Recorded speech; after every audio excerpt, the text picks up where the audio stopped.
રાણાકંડરણા ખાતે 2010ની સાલમાં થયેલ હત્યાના મનદુખમાં ઉપલેટાના વડેખાણ ગામના દિવ્યાંગ પ્રૌઢની કારમાં 4 શખ્સોએ તોડફોડ કરીને નુકસાન કર્યાની ફરિયાદ નોંધાતા પોલીસે વધુ તપાસ હાથ ધરી છે।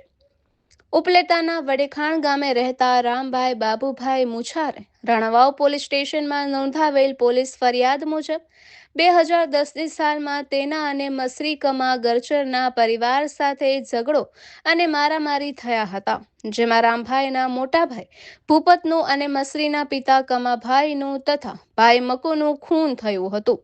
ત્યારબાદ મસરી તથા તેના ભાઈઓ રાણાકંડરોણા ગામે રહેવા ચાલ્યા ગયા હતા।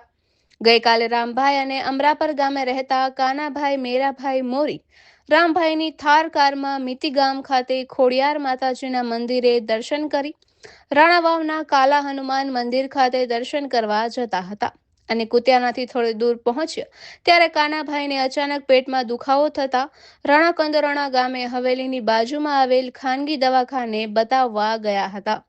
રામભાઈ દિવ્યાંગ હોવાથી કારમાં બેઠા હતા।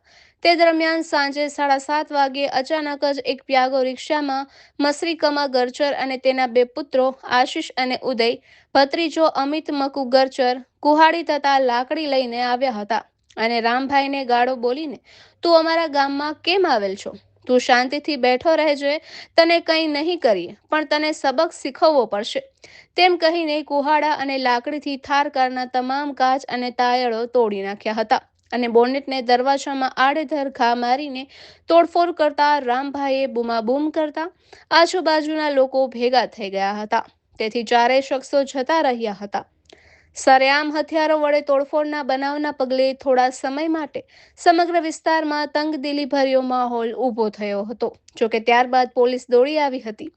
રામભાઈએ 4 શખ્સો સામે ફરિયાદ નોંધાવી છે, જેમાં બનાવનું કારણ એવું જણાવ્યું હતું કે વર્ષ 2010ની સાલમાં મસરીના પરિવાર સાથે તેના પરિવારને ઝઘડો થતા સામસામે ખૂન થયા હતા, જે વાતનું મનદુખ રાખીને 4 શખ્સોએ ગાળો દઈ તેની થાર કારમાં 80,000 રૂપિયાનું નુકસાન કર્યું છે।